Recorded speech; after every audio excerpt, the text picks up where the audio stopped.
Здравейте! Може би искате Stream Deck, но не ви се дават 300 лева. Затова ще ви покажа как да се направите безплатно с телефон или таблет. За тази цел ще използваме програмата Deckboard. Влезте във вашия браузър и в търсачката напишете Deckboard. Влезте на първия сайт и цъкнете Download бутона.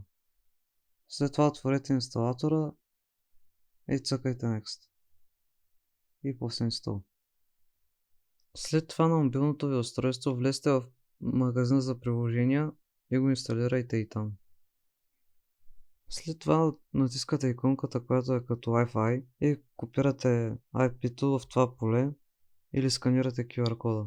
Ако ще ползвате приложението за смяна на сцени в OBS, отивате на настройките и тук на OBS Studio. Тук има инструкции как да стане. Отваряте ги и те са много лесни.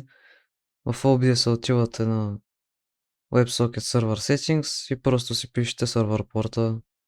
То тук е описано по-подробно как стават нещата. Има екстеншъни като отваряне на браузър, часовник, плагини за Discord, за рестартиране и изключване на компютъра и Steam. И тук могат да се добавят и още най-различни екстеншъни. От тези три точки тук на Edit може да се сменя дължината и височината на Stream Deck, като макса без Pro версия за дължина е 4 и макса за височината е 3.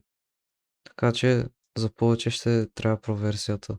Когато се цъкне плюса тук вече може да се избира различна функция, като тук са включени екстеншените, които се теглят от горе менюто в настройките и примерно ето това е за часовник.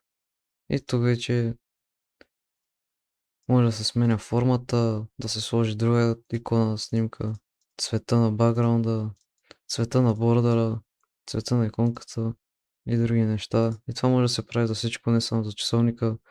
Тук има Discord мют копче, това е за скриншот, това е за изключване на компютъра. И ако се разтърсите, може да ви намерите много полезни плагини и функции на това приложение.